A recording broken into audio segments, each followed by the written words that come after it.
I record. Okay, so welcome everyone. Small audience today, but the session will be recorded. So we have the pleasure today to be joined by Catherine. So most of you know Catherine from other meetings or other places. And she will be talking about what Abrale does to support patients and how they stay connected with the patients they support. So she's going to present various things and also give practical ideas and ways of staying connected. So I will disappear for now, and obviously, as usual, you have the possibility to ask questions in the Q&A field, or you can keep your questions for the end. And since it's a pretty small audience today, I can still reactivate the microphone, so we can actually even think about a discussion at the end.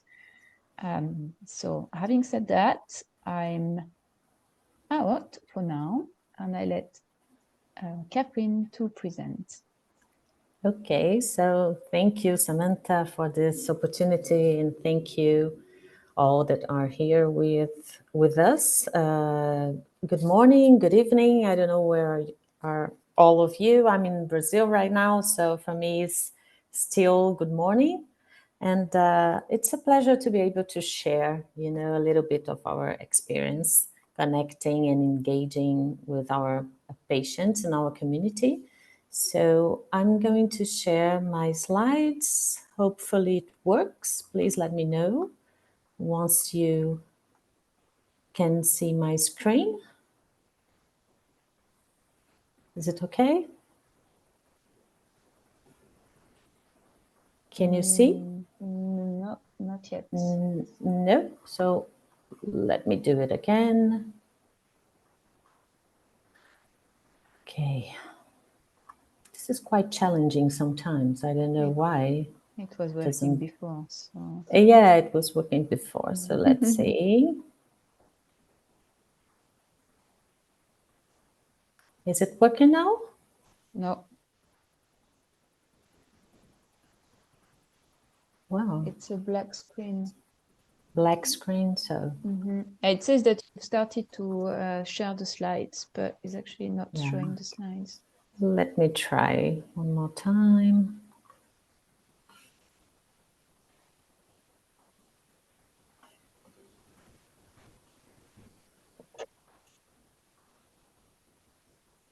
So is it black screen right now? Yeah. So yeah.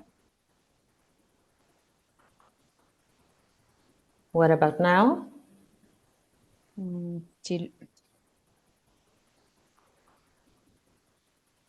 It's showing that I'm sharing my screen. I don't know what's going on.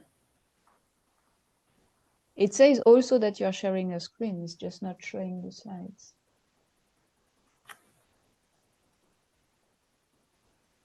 Well, should I try to send you, Samantha? It will take a moment, but yeah. So let me try. I'm sorry about that. We tried before and it was actually functioning. It happens. Yeah.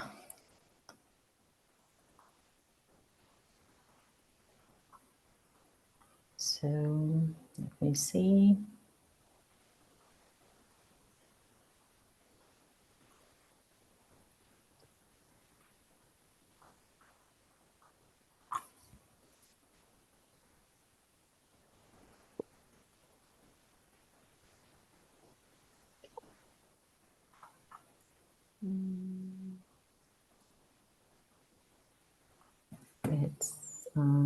It's going like 10 more seconds.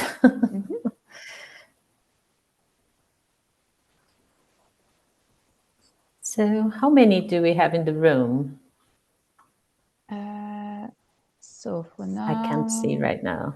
There's Drazen, Cheryl, and Okay. So there you go. Now I can share it with you. technology, it's always a surprise. Someone can maybe sing a song.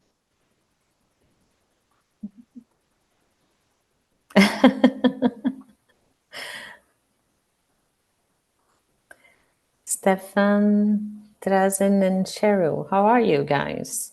Are you okay? Doing great?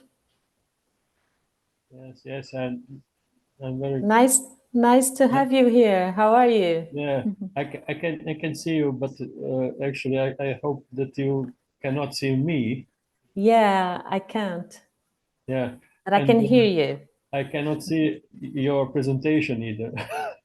Yes, we're working on this. Samantha, I've just sent you Okay. Yeah. from WhatsApp. Yeah. Hopefully you can. Yeah. I should be able to. Can share. And this is Cheryl. Hello from Canada. Hope you're having a wonderful day.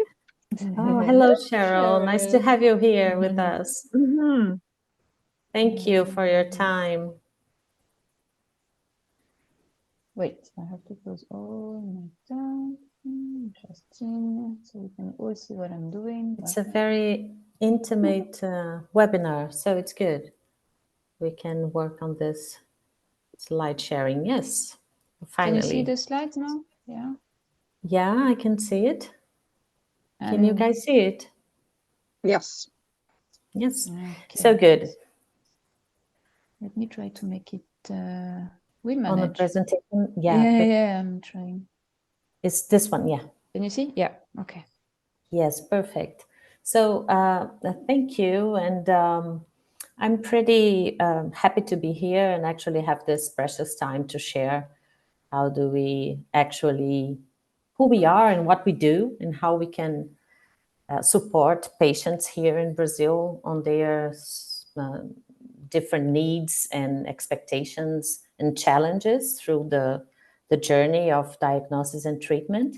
So can you pass the other one, Samantha, please?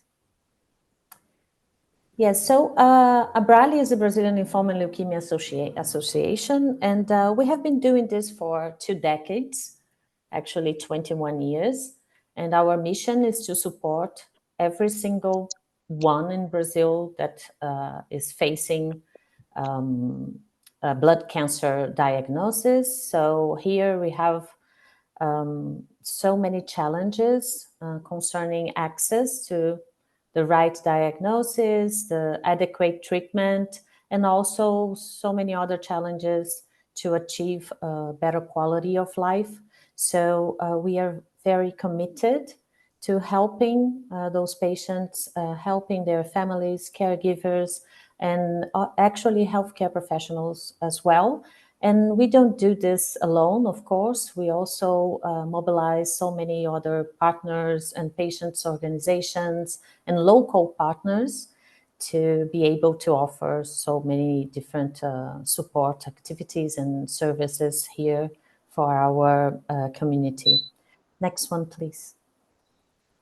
So this is what we do. We have 4 different pillars that we do work on a daily basis. Of course, today I'm going to dedicate my time to share with you guys much more details about our patient support activities.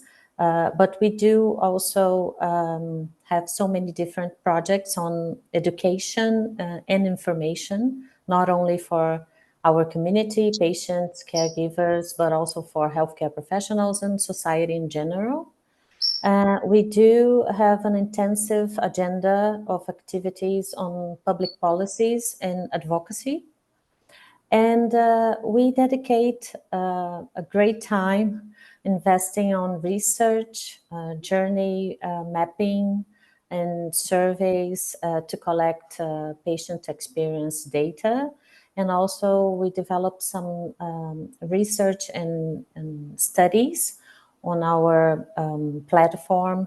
It's the Oncology Observatory. And we actually provide this kind of information on oncology in general for the society and for the Ministry of Health as well. Next one. I think it's a little bit interesting to share with you guys some information concerning Brazil, because I'm not sure that you know a lot about our country. So Brazil is a continental country. It's really huge. And we have over 200 million inhabitants. And this is quite challenging because almost 80% of the population at this point is really dependent only on public health services. So they have access to the national healthcare system, and this is the only alternative. Only 20% of the population goes to private services. We do have 5 different regions in our country and over 5,000 cities distributed in 27 states. So it's huge. And we have high levels of social vulnerabilities, inequalities, economic differences among those 5 regions, and absolutely different levels of access to healthcare services in general. So this is the challenge that we do face. And the latest estimates on cancer, new cases of cancer in general, all kinds of cancer in Brazil, it's over 500,000 new cases a year for the next 3 years in a row. So you can see how much work do we have. And this is a little bit of the numbers that we do have. And as I was telling you, we have 70 employees. So this is our own team, but we actually work with a large number of volunteers in different activities and in specific events and projects that we do run all over the country. And we work with 12 regional hubs. So besides having a physical office in São Paulo, which is the largest state and city of the country, we do have 12 different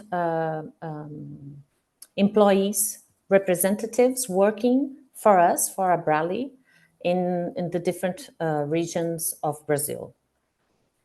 Next one, please. This is just to share a little bit of our results of last year, 2022.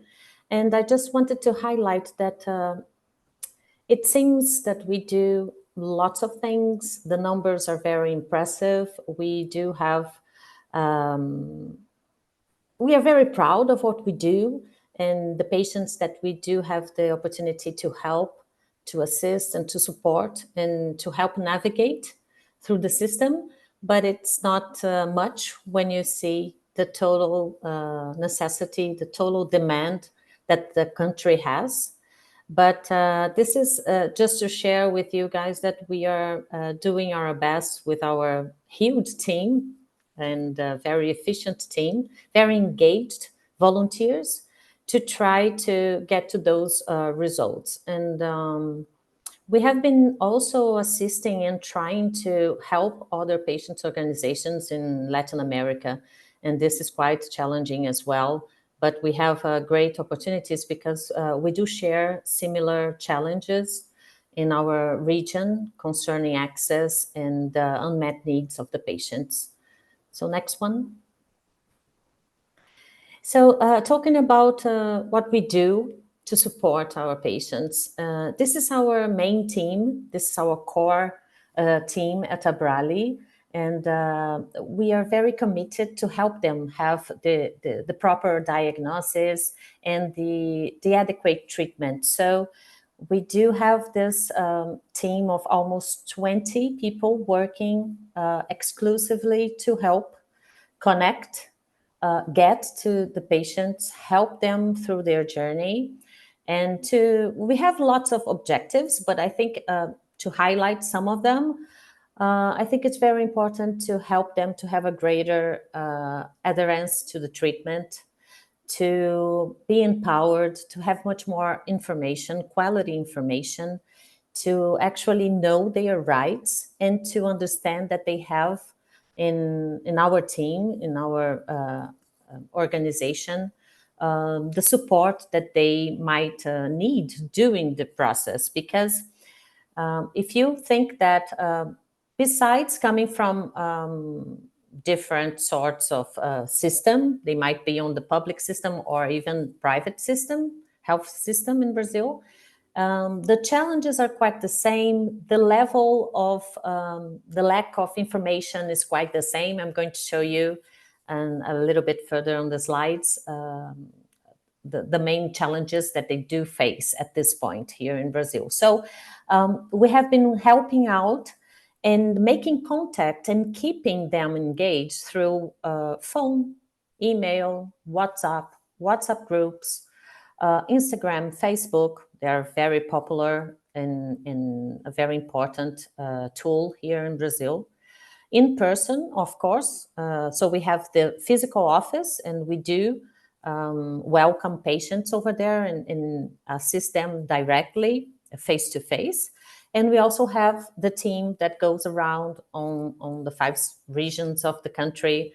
They are the representatives from Abrali. So, and we also have YouTube and many other platforms, online ways of connecting. But if you ask me what's the main channel, it's phone, WhatsApp, and Instagram right now. Next one. So those are our regional representatives, and they spend lots of time not only keeping contact and engaging patients on our activities, but also trying to find new ones.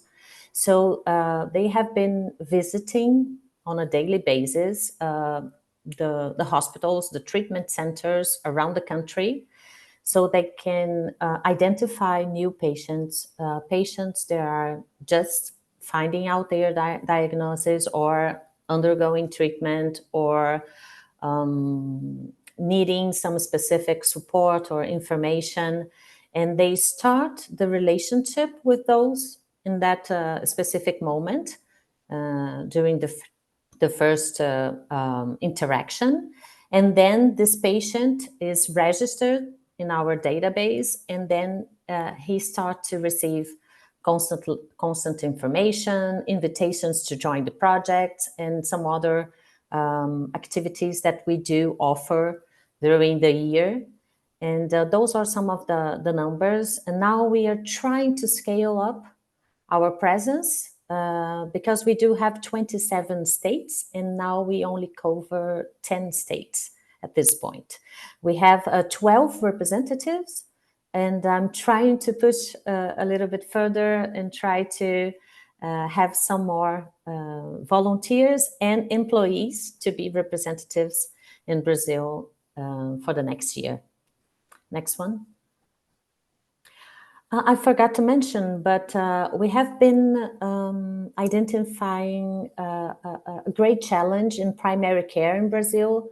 So we are working on building this relationship with healthcare professionals in primary care through our team of representatives to try to support them with better information, to engage them in the awareness campaigns that we do have over the year, and also to establish a sort of more close communication to let them know that we do exist and that we can help patients during the different phases of interaction with them on the primary care level of the national healthcare system here. Well, we do offer legal support, and this is something that might sound a little bit different, but here, as I was sharing with you guys, we have so many problems to guarantee access for every single patient that needs to have access to diagnosis and treatment.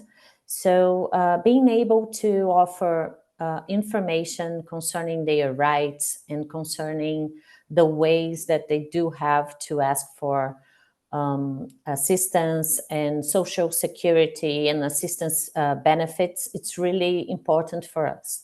And also, we do have a difficult management and relationship between patients, oncology, and in general, but all the other conditions as well, between the patients that do have access to private services through healthcare insurance.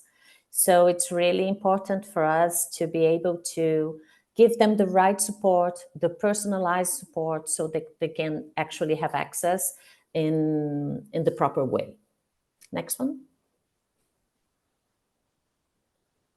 Psychological support is something that has been growing for the past 2-3 years due to COVID, of course. And we had a really long waiting list of patients to have access to our program and our psychological services and emotional support services.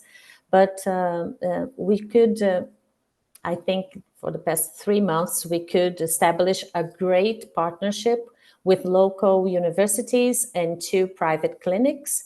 So our team have been growing. Now we have 30 psychologists and 1 psychiatrist working for us as volunteers. Besides our own team, we do have 2 psychologists employed by Abrali.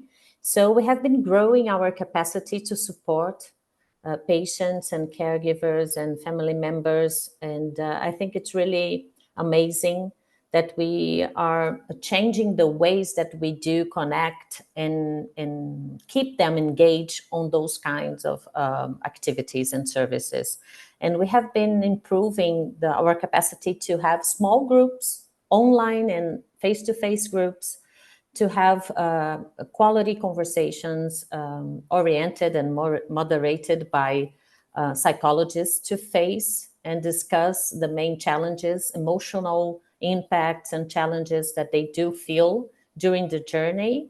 So it's been really interesting to see how much improvement they have been doing and the main positive impacts on their quality of life.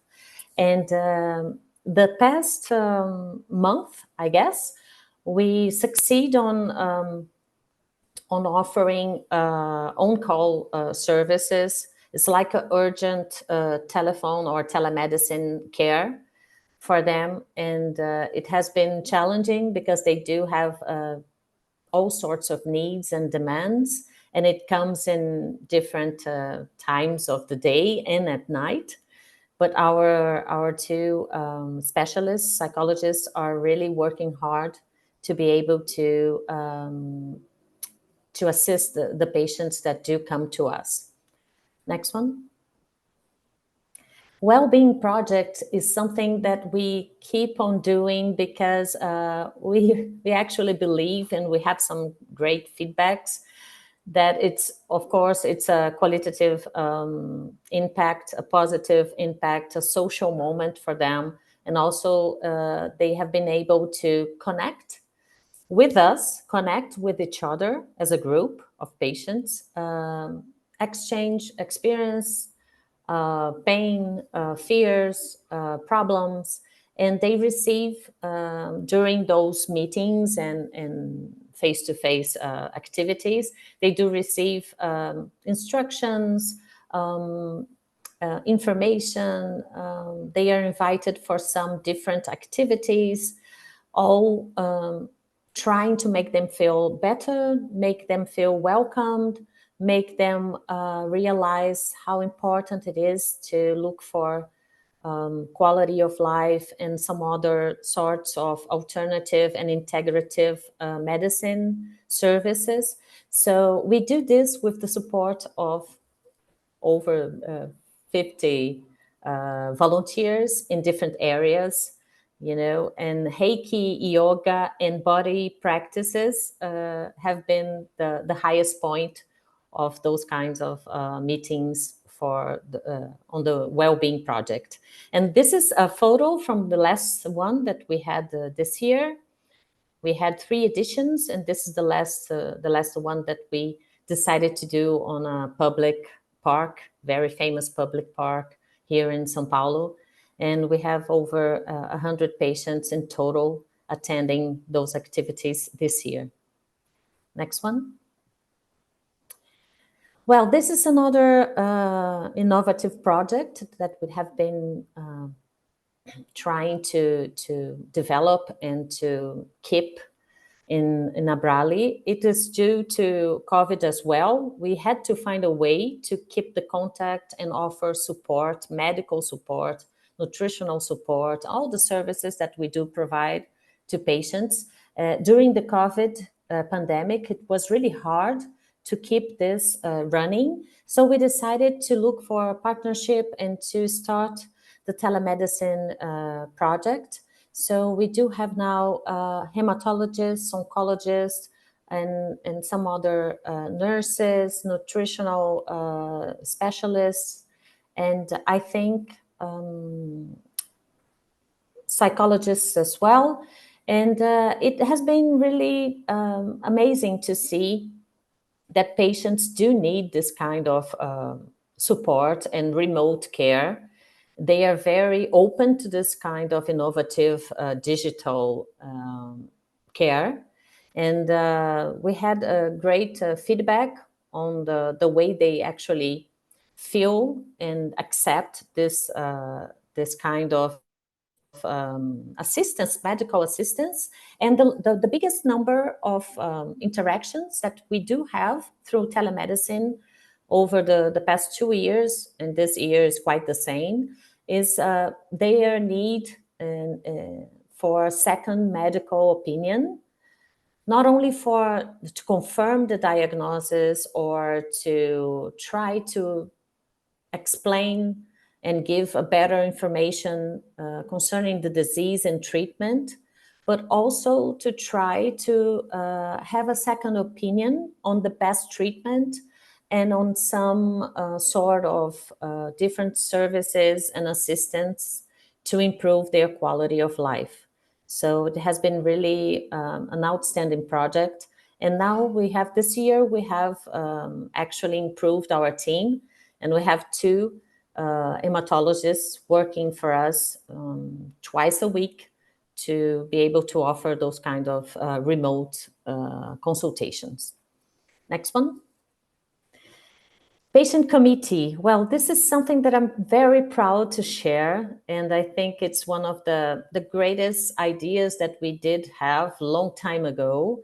So inside the Abrali structure, the organization itself, we do have over 20 committees, and this was one of the first ones that we decided to actually put to function, you know, and to engage. So we have 15 patients participating as volunteers, helping us not only to share information, connect with patients, help patients, talk to them, disseminating our awareness campaigns or projects, but also they are quite important for us, really relevant for us, to help us communicate in a different way with the patients, in an easiest way, in a language that they do understand and connect.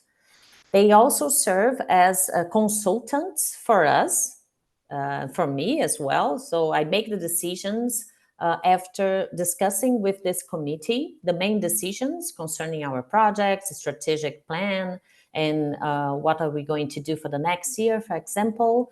And we do have monthly setup meetings, so we can discuss the projects and how they can help us to improve the quality of the things that we have been doing to support the patients.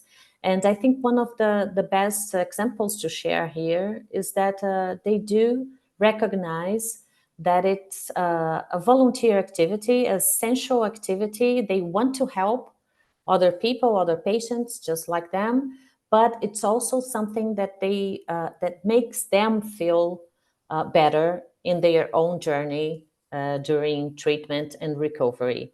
So it's really interesting to see that we have live sessions, and we have a TV, Abrali, that I'm going to share with you in a few moments.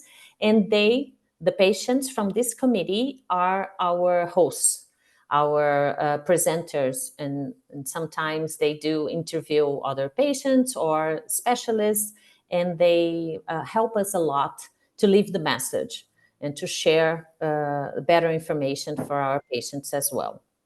Next one. This is a project that we have been developing since 2009. So it's an initiative that addresses in a playful and empathic way the concepts of the disease, information concerning the treatment through some sort of specific materials and a toolkit with books and educational toys. So it's really dedicated to children and to their parents, and actually to the healthcare professionals that do interact with pediatric care. And at this point, we have almost 50 treatment centers, public hospitals, that are keeping the project running. And we have been able to touch and help over 10,000 children since the beginning of the project. So it's a very well accepted project. And it's something that we have been trying to scale up as well, so that we could help with the team that have been working with the children and facing so many difficulties to explain about the disease, explain the phases of treatment, and also to understand and better listen and accept the children's perspective and help them through the journey. So it's one of our main strategic projects as well. Next one. This is some sort of testimonials from some patients, and I just wanted to bring, you can read it later when you access this presentation, but it's just to share that sometimes we do have the privilege to listen to their feedback on how they feel supported by our team, by our activities, and sometimes they have little problems or major problems, but it doesn't really matter. What matters is that we are actually keeping them close to us, trying to help them in so many different unmet needs, and sometimes met needs, but not properly handled. And it's really amazing to be able to listen to this feedback, and it makes us feel like we are doing the right thing and going to the right direction. Next one. Yes, next one. You can read this afterwards. This is just, I wanted to share with you a little bit of the numbers that we do have. So we have our own databases of patients, and through 2018 till 2023, this year, those are the numbers that we do have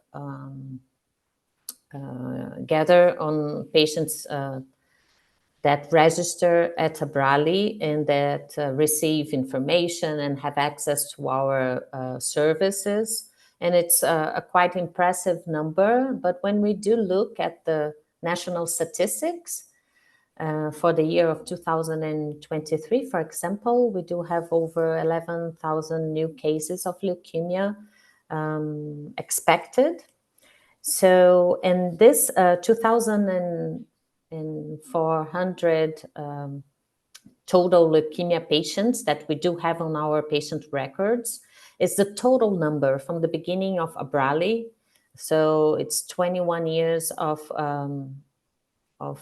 patient services being provided. So when we look at this, we are very sure that we do have a lot more to do. We do need to improve our capacity to help new patients that are facing leukemia and so many other blood diseases. But also we need to acknowledge that we have been able to support a very impressive number of people and their families during the journey. So Lots to do, but we're working on it. Next one. So where do we start? How do we actually decide under our priorities, what to do, what to offer? We need to understand the journey, the patient's journey. We need to collect patient experience data. So I just wanted to share with you guys a little bit of the information that we do collect through a survey and some other sorts of research that we do have. Those are the main challenges and numbers that we do have been collecting. In 2019, we have been listening directly to 400 acute lymphoid leukemia patients in Brazil, all over the country. And those are the main challenges that they do share with us during their experience for healthcare. So it's pretty amazing to see that most of them never heard about the disease before the diagnosis, that they do have been struggling to access a specialist to have their diagnosis confirmed. And the lack of information is impressive, as well as the other challenges, of course. So that's the way that we do start to plan our activities. We understand what has been going on with them. We look at the data, the actual data, things that are happening with patients on real life, and then we prioritize our actions, trying to fill the gaps, trying to help them overcome those sorts of difficulties and challenges through the journey. Next one. This is quite the same, but it's another survey, patient journey mapping, that we do held in 2019 as well, with 78 acute myeloid leukemia patients that have access not to public but to private services with healthcare insurance. But the challenges are quite the same: lack of information, symptoms that led to seeing a doctor in the first moment, difficulties to access a diagnosis and treatment. The numbers are quite less expressive than the ones that have access to the public sector, but they are quite the same challenges. And it's really important for me to say that we do have so many difficulties here in Brazil concerning the lack of information. And this is really relevant, because not only it makes harder for the patients to look for the first, go to see the doctor in the first place, think about there's something wrong happening, I just need to look for a doctor to check my health condition.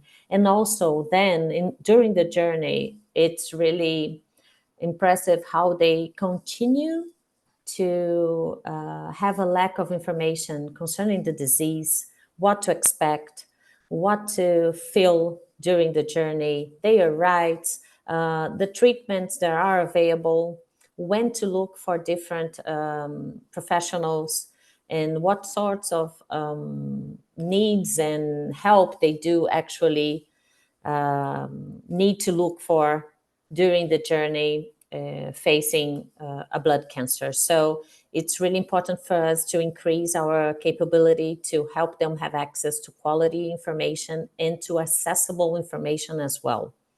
Next one. Communication and distribution channels. Next one. We have been leading some national campaigns. They are pretty important to create awareness, to talk to the community, to the society, to access a bigger number of people that might be undergoing treatment and facing difficulties or new new experiences during the journey, but also these awareness campaigns speaks to the society in general, creates awareness through the healthcare professionals as well, which is really important for us. So we have a kind of a toolkit and a strategic plan for the awareness campaigns that I'm going to share with you on the next slides. Next one. It's not really easy to access a great number of people during an awareness campaign. We do have to use as much as channels that we do have access. So social media is really important.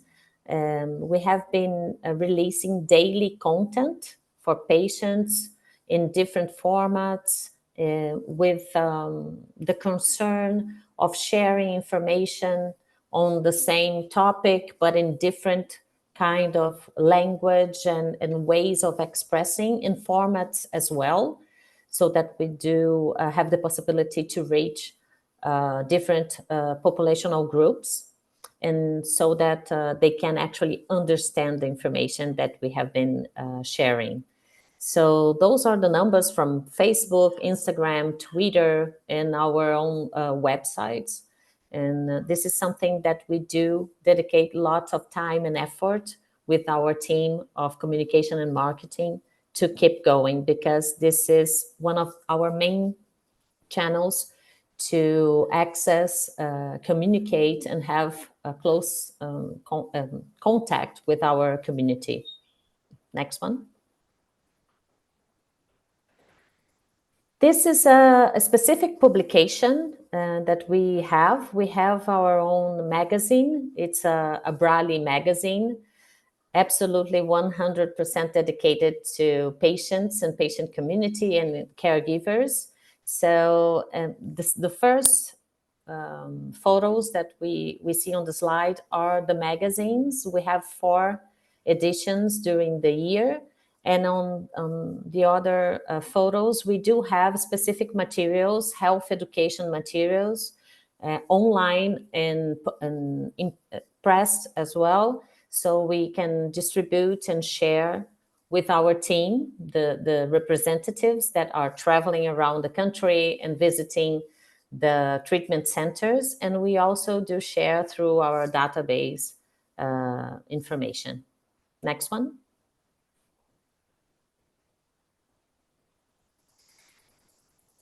This is our special TV that we have on YouTube. This is something that it's quite possible to grow, to try to influence some other organizations to do the same, because it's an innovative way of communicating with patients. We do actually realized a few years ago that it's the voice of the patients are much more capable to leave the message, to communicate properly. So we decided to invite our patients to become the presenters of the TV Abrali. So they talk to doctors, they talk to other healthcare professionals about topics such as diseases, treatments, innovative medicines, quality of life, and many other sorts of content that the patients do need and do look for and ask for us to provide. And those are short videos with simple language, a very singular way of leaving the message to them. And it's a volunteer work. So all the patients that do help us and all the professionals that do come to be interviewed or to be speakers or to share their knowledge and information, they are all volunteers. And we are very proud to share this, because this is an initiative that have been growing slowly for the past, 10 years or less than 10 years. And now we have reached more than 7 million viewers on our playlist in total. And this is something to acknowledge and to continue, because we do understand that it's a better way of communicating to a large number of patients in our community. Next one, please. We were just talking about this previously, Samantha and me. This is a new project. We are trying to make this be one of the main channels as well of sharing information. This is a Braille-cast, it's a podcast that we do record in video as well. It's interesting, in Brazil, people are very tired of reading or attending to online meetings. So this is something powerful. It's a new way of communicating, sharing information, engaging patients, and they can actually share this quite easily. And it has been working, and we are trying to make this grow, because also it's more inclusive as a different way of spreading quality information to different sorts of patients. Next one. And this is a little bit more of the magazine. This is an online format. It has been easier for us to share the online content for obvious reasons and financial restrictions as well. So we do have the printed version, but this is much more powerful and has been reaching a large number of patients and population in general in Brazil. And we do publish weekly articles with the help of specialists, our committees, patient committees, and we engage a large number of new specialists, not only doctors, but also nurses and other healthcare professionals to help us produce the content and make this available for millions of patients and people in Brazil. Next one. It's almost finishing, I promise. Those are the actions that we have been promoting during the year concerning acute leukemias in Brazil. So we have 3 or 4 major activities. This is just to share with you guys that we have been adding up our communication and marketing initiatives during different periods of year, trying to work with the months of the year that are dedicated to create awareness about the disease, and also trying to reach organically much more people that we actually did previously. So those are the numbers of these year's campaigns that were developed by our marketing team. Next one. Yes, we have difficulties, we have restrictions, we have limited resources. So we do actually define what is the priorities and how are we going to do it. So just to share with you guys that we have a budget-based strategy. Next one. And those initiatives, some of them don't really cost that much. So we try to increase and to make it in larger numbers. But others are quite much more expensive, like having space in media or engaging celebrities and making well-produced videos, large videos to share. So we have been trying to adjust the way that we connect and keep this relationship close to patients to our restrictions of budget as well. Next one. Challenges and opportunities to finish my presentation, and I'm sorry it took me a while to get here, but I think we have the opportunity to scale up the projects. We do have restrictions concerning human resources, our team, our geographic dimensions in Brazil, but on the other hand, we do have the possibility to increase our remote assistance through telemedicine. We have the possibility to engage much more closely the medical societies and try to have their support to have the message taken to much more people in Brazil. We do have the opportunity to increase our activities and communication and educational program with primary care professionals, so that they can be much more aware and alert and engage as well on the diagnosis and the monitoring and better communication with the patients.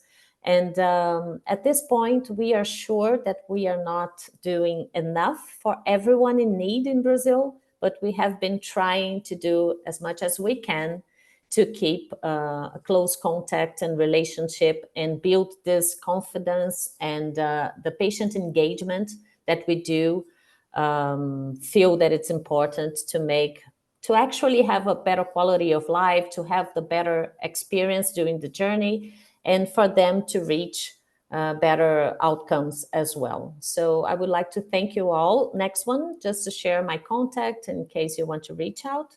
Thank you, Samantha, and thank you for your time, attention, and patience. Just wait a second. I'm trying to get the screen back on. So I'll stop sharing. Hello. Karen. Okay, so I think we hello. have, hi, hello. Hello. Yeah, I'm open to questions or comments, or Exactly. if there's not much doubts or questions, it's okay as well. Does anyone have a question for Catherine? No questions, just impressive how big your organization is. I didn't expect it to be such a huge organization. Yes, Stefan, we are huge. It's true, here in Brazil, we are one of the biggest in not only in oncology and blood cancers, but actually in health sector. But it feels that this is actually something that makes our responsibility even bigger. And sometimes I feel anxious, because we are not able to support all the community, all patients and caregivers in need. But we are trying to do our best and trying to have more support so that we can scale up the projects and actually try to be more supportive to patients in remote areas, such as the north of the country, people that really have huge difficulties to have diagnosis and better treatment. So we are working hard to try to do better and do a little bit more. Well, you And do thank a lot. you. You do a lot. So we are at the hour. So Yes, it was fast. It was so fast, good yes. to be here with you guys. It was really fast. So I don't want, well, obviously, if you have time, it would be nice to stay, but I'm sure you have a long day ahead of you and you are again traveling tomorrow. So what I Yes. suggest is that since most of us will be meeting in Berlin in a few days, if there are questions for Catherine, then it's always an opportunity to meet with her. And Stefan, I'm not sure you are attending CML Horizon, but in case you have any questions, you know where to find me. So I can also pass on the questions to Catherine if needed.